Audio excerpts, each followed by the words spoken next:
Hi and welcome to episode 7 of The Green Room. Today we're talking about menopause in the workplace. My name's Mark and I'm an analyst working in the Lyreco marketing department. Today I'm joined by our guests from Hey Girls. Would you like to introduce yourselves? I'm Vicky, I'm Head of Sales at Hey Girls. Hello Vicky. Hiya. And I'm Hannah, I work in Vicky's team. I'm one of the contract and partnerships managers at Hey Girls. Hi there Hannah. Hi. Would you like to introduce us to the Hey Girls as a company? Oh, I'd love to. I get really excited talking about Hey Girls. So we are an award-winning social enterprise period product provider. It's really important to talk about that fact that we are a social enterprise, because what that means is that every single penny that we make gets put back into fighting period poverty, but also promoting period dignity, which is going to form like part of our conversation about menopause today and about the dignity around that. But we've donated over 43 million period products. So yeah, the social impact is really massive. And we work with all different, like I said, sizes of organisations. And the way it works and how we're able to do that is when a business purchases from us, it creates a matched donation, which then gets shared amongst our community partners. We have a network of about 430-ish community partners all across the UK, working with hugely varying demographics of people. And it just makes sure that those people that are working with those most in need get the products that they need, no questions asked. And we do that by our business partnership, so it's a really integral part of who we are and what we do. And we also have an app which kind of all falls into the same thing, where people can go on and find out where their nearest pickup point is. So we're really reliant on businesses to support their people, and in turn it supports millions of people across the whole of the. By the way, I love the name of the company, Hey Girls. It stands out. Definitely. That came about because Celia and the original founder and her daughters, who founded the business originally, they would sit round the kitchen table. She would call them to the table and shout, "Hey girls, you like come in," and that's where they. So it's very much a family business, which is really wonderful. And that's something that feeling of kind of family is something that we really kind of hold quite strongly as well. It's an important part of the business. So yeah. Okay, so what is the menopause?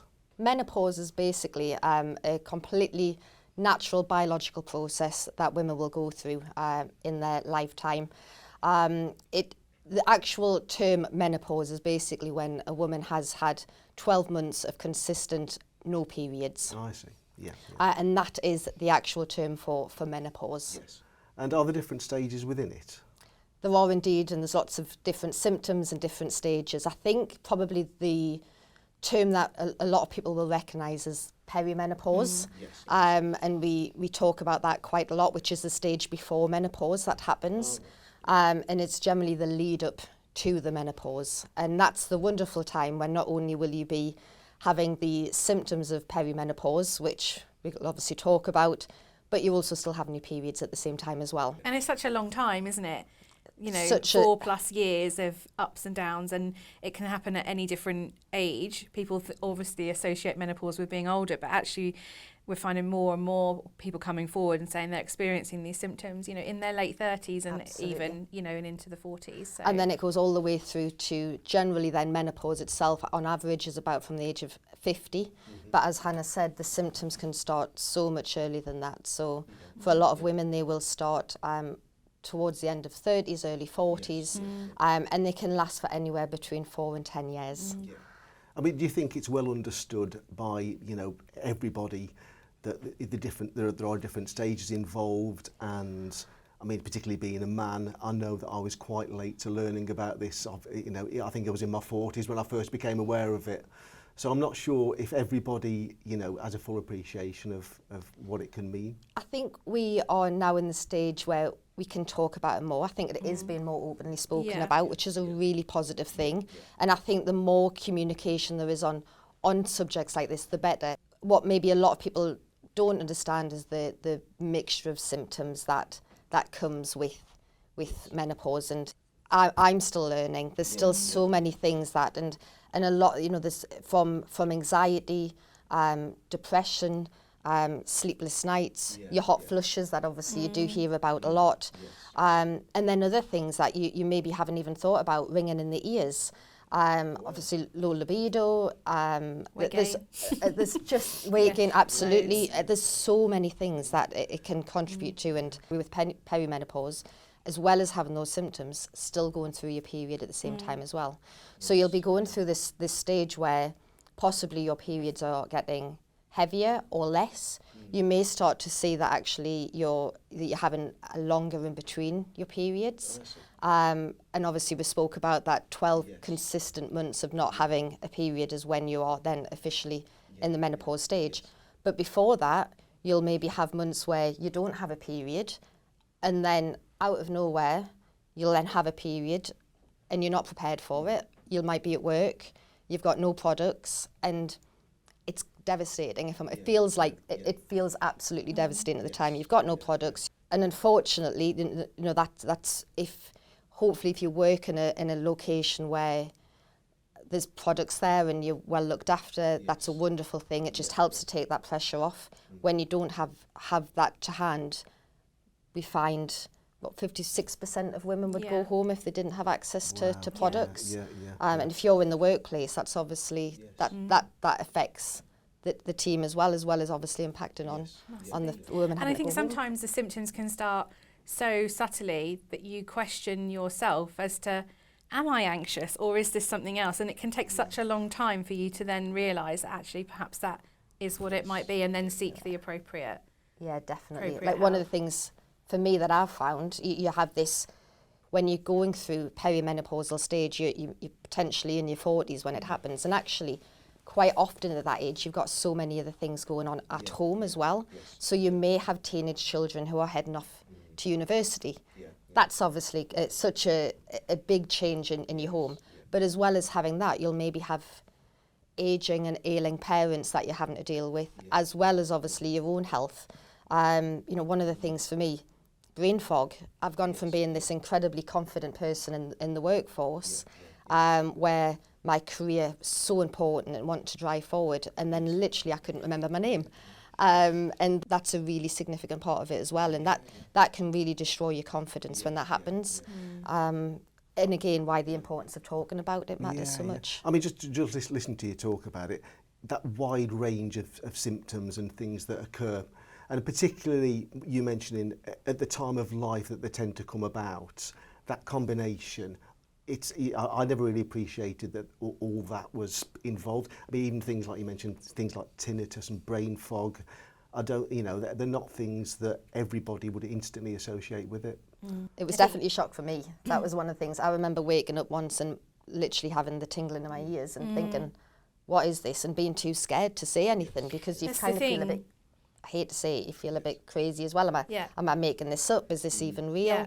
It's quite scary actually. Because I think people talk really commonly about hot flushes, don't they? And then the period's stopping, but actually there's a huge spectrum of time in between all of those things, and people experience those symptoms so differently. And you know, we already knew from the menstrual health conversation that I think it was something like 85% of women found managing their period at work difficult or anxiety inducing. Well, then when you add that unknown and all the other symptoms into it, it just becomes a really big issue. Yeah.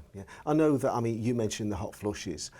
That was when I first found out, about what the menopause and the perimenopause was. I know there are a million other symptoms that you've mentioned, but I remember going out, I was in a running club, I was probably in my 40s, and there's about 20 of us running in a big group through the woods, and all of a sudden one of the ladies, who's a little bit older than me at the time, decided to go and lie in the stream in the woods and cool off. And I asked her about it. I said, I thought that's a bit extreme. And she was saying, it's just women's stuff, that kind of thing is the way she put it. But I never really considered too much about the big effects it can have, probably until that point. It's strange to say, really. But I know but it can become all consuming, can't it? And it's not just like being hot. It's a really extreme. It's from the inside. Yeah, it's internal. Like literally, like it's so different to when you're in the sun, when you get warm, when you're out running. It's such a different type of heat that it's trying to even describe it. And unfortunately, when you're out and about and you're all dressed up and you've got your hair done and everything, and it happens, it's just horrendous because there's nothing that you can do. You literally want to go and lie in the freezer. And then at night when it happens, because it kind of affects so many women, obviously, with night. And one of the issues is that you don't necessarily sleep particularly very well anyway.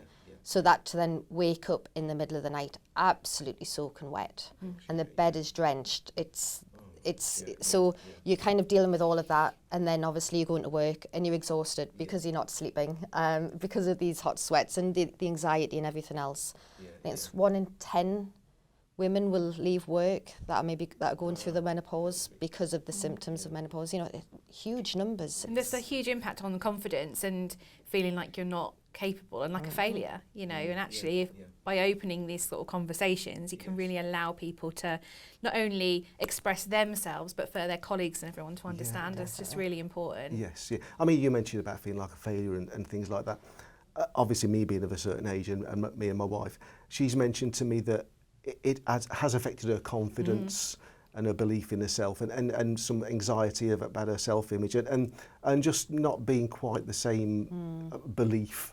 So these are the imponderables that aren't just physical symptoms. It's just your state of mind probably changes a bit. And well, it's a chemical change, isn't it, in your body, you know, with your hormones and fluctuating the way that they do. And we talk a lot about them periods, but then we also have like all of the like stress incontinence and other things that come along, which is a whole other topic, but still really closely linked that, again, we don't talk about maybe as freely as we do periods even. And coming into the work environment, I mean, what kind of things, what kind of challenges are specific to work environments and what might have been overlooked by businesses, do you think, that we could have addressed? I think, you know, a big part of it is, as we're doing now, having the conversation and talking about it. It's something that a lot of businesses haven't maybe had as part of their policies previously. And there's certain things that are coming in next year where companies of a certain size to have 250 employees and plus they need to have certain policies in place.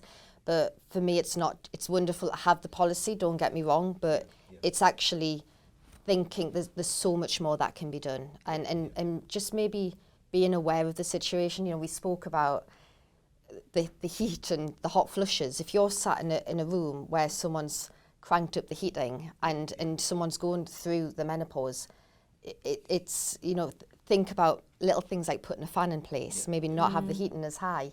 Having an opportunity for groups, you know, we go to lots of businesses where they'll have groups where people actually can talk about it openly and people are aware of it, and just it's being mindful and having, because anxiety and confidence can really affect people. Having the opportunity, you know, we have this again, for instance, at Hey Girls we have a menopause coach as well, and that's wonderful to have someone in place that can be there to support because even in where we work, which is wonderful in the fact that we do talk about things so openly, when you're the person that's going through it, you feel so isolated.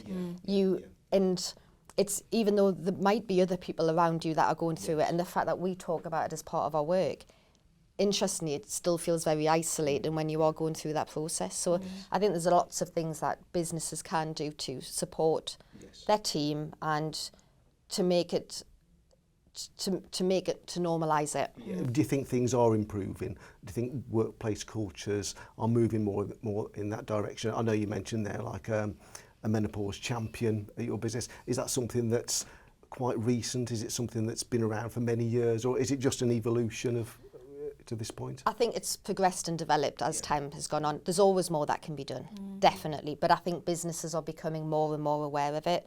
One of the things that I've certainly heard with a lot of the companies that I work with is that they are, we as a workforce, we are generally getting older as a workforce. My grandparents were 55 when they retired. I wish that I would get to be 55. This is a great point. So when you think about your workforce and the fact that your team, and it's your skilled set of team that you have, that you want to keep them in the workforce, and also possibly you might even be looking to try and encourage your workforce back into the office as well. That's wonderful, but then you need to make sure that the right provisions are in place as well. So that's what I was going to say. Like, it's all very, like you said, it's having a policy, and we talk about it. I actually did have a customer that we were going to do this big education session, but they don't have any products in the office. And you think that the two things don't marry up. Yes. You know, you can't say that you're menopause friendly, but actually if somebody actually has an issue and needs a product, there's nothing there for them. So, and flexible working, like you say, is really important to allow people to manage their symptoms in a way that feels comfortable for them. Definitely. And, you know, celebrate that culture of openness rather than it being a hidden thing, I think. Yes, yeah. I mean, there's that thought that there might be a stigma attached to it, and overcoming that. I know that, for example, my wife is always saying to me that she really wants to keep in work and keep going for it at work. You don't want to discourage women from you know, pursuing their careers and going for it. Losing so many people who are actually at the top of their game. You know, they're really experienced, got an amazing skill set, and yet we're losing people from the workforce just because actually we've not taken the time to understand their current life chapter.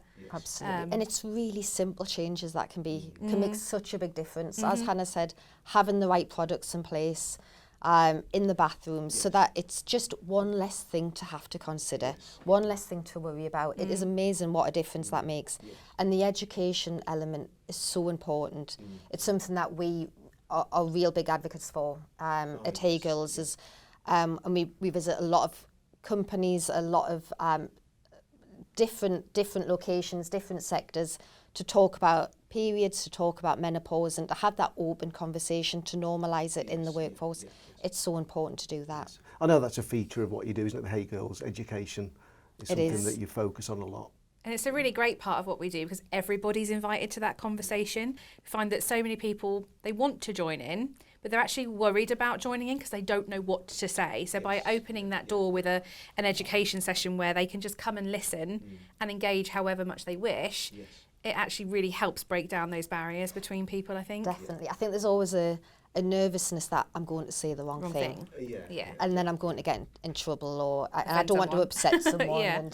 And actually it's trying to break down those barriers. It's trying to, you know, there are certain the right words to say, and we can help to support with that, and but it is talking about it in a positive light, and as we said, you know, having policies in place is wonderful, but you've got to live and breathe them.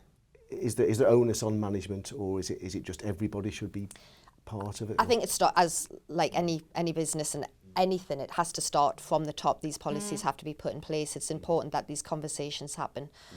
We often find when we're at events and we're at different businesses that employees will come and speak to us and say, oh, we really want to have these products in place, but it does need to start from management. It needs to, these policies need to be put in place. Products need to be in bathrooms, and that's really important. It's having the right products in the bathrooms constantly. Can't just be in. That's the thing. We've got to remember these things, funnily enough, happen monthly. So we need to make sure that the products are always there. And also they need to be easily accessible as well. So we'll maybe have companies that say, well, we don't want to have them in the bathroom. We want people to, because we're worried that actually people might take them home, or, well, actually that's another conversation. If people are having to take products home, that's because they maybe need additional support at home as well, and they need to take products home. So actually we would encourage that, not having products kept behind reception, because the last thing you want to do when you go to the bathroom is then to have to go to reception to go and get the products. It's not very dignified, and actually it's really off-putting, and it's not, that's not an ideal solution. So we would actively encourage businesses to make sure the products are in the bathroom and easily available for everyone. I know that my wife was telling me a story, and she has given me permission to talk about you know, this kind of stuff. So she told me that at her workplace they can keep a long black cardigan in the ladies' bathroom for obviously unpredictable moments, and I just thought that was just symbolic of being thoughtful about it, and you know, just making people know that you care about it, and they're aware that it's a thing and it's not something to be brushed under the carpet. It's something to be aware of. I think that is exactly it. I think, you know, we've gone through it, you know, and I think back to my parents' generation.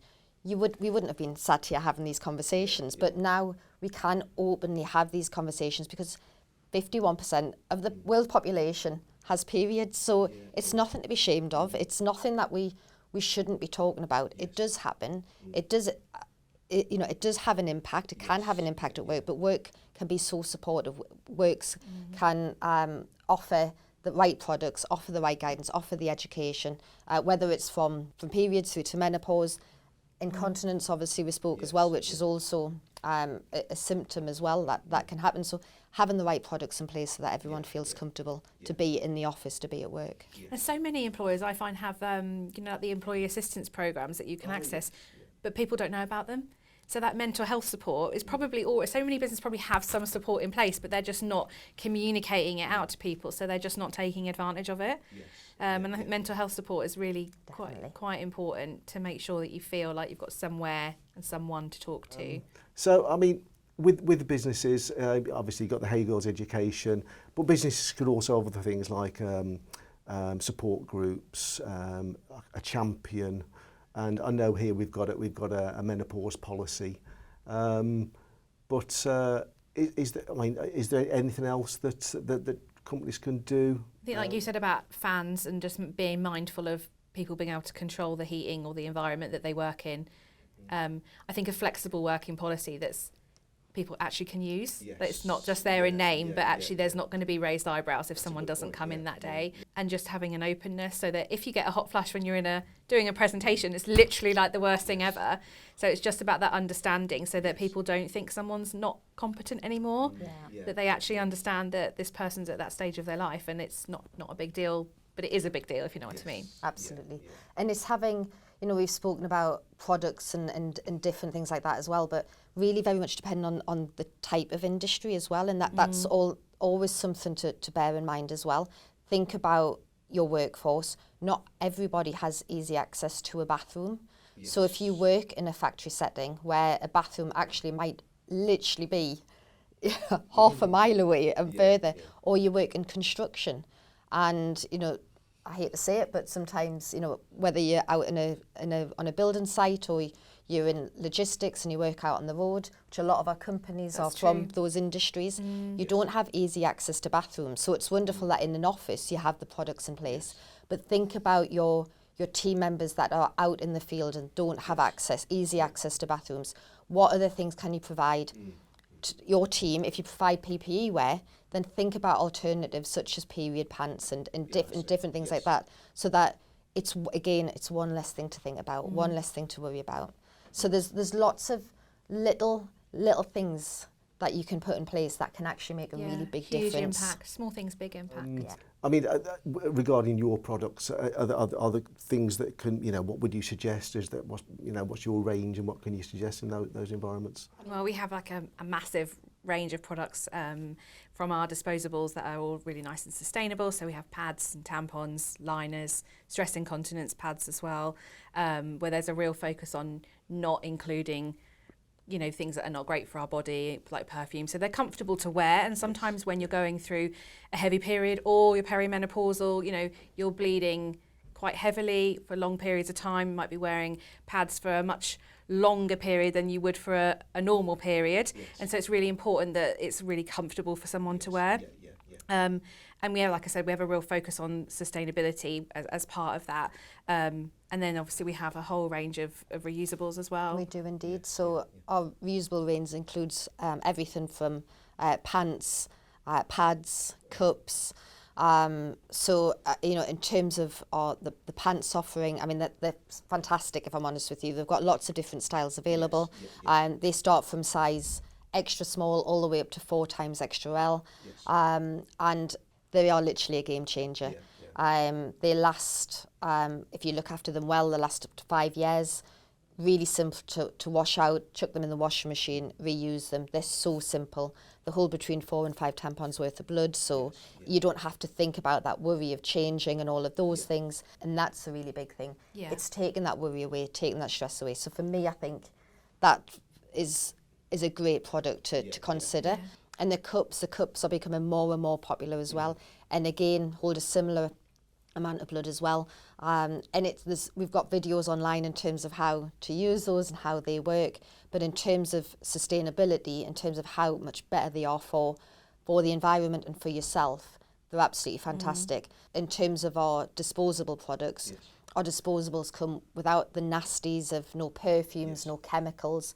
that's so incredibly important. There's obviously other options available, but that's something that we're incredibly proud of, the fact that we make sure that our products are better for the environment, better for the user, and better all round, which is fantastic. We can really support with our free education that comes with working with Hey Girls, because we can go through product options. So sometimes people come on and they've never heard of a cup, ever. And you can always see people like, oh, I didn't even know that existed. But actually when you start talking to people, they become a little bit more open-minded, which can only be a good thing, not just for them, but like you say, for the planet as well. So yeah, it's quite exciting. And the other thing is that we're now talking about with incontinence as well. Stress incontinence is another symptom of menopause, perimenopause, after having operations such as hysterectomies as well. So consider that at work. So consider incontinence pads. Again, it's a really easy addition to add in, but it will make a huge impact to someone that's going through that as well. Knowing that they're being looked after and considered at work makes such a difference to feeling valued and feeling important. Like you said, it's about really understanding who your workforce is and where they're working, rather than because one size doesn't fit all for it, but just making sure you've got a little bit of everything that person might need is really important. And I think that when I've talked to customers recently, the stress incontinence, you can almost see people go, oh, I hadn't thought of that. Actually, we all know if it happens to you or you happen to talk to friends and family about it, but it's a really untalked about part of it. And you're even more susceptible to things like UTIs and things like that. And again, it's just something, again, that's not talked about in the same way as a hot flush might be, but actually a really simple thing to do is just to provide a pad for someone. Okay, so I think that about wraps it up for today. Vicky, Hannah, thank you very much for joining us in the green room today. We had a really interesting conversation, and hopefully those watching have learnt more about the menopause and how we can support those going through it in the workplace more. Great. Thanks, Mark. Thank you. If you want to find out more about this topic, check out why.lyreco.com, and thank you for watching.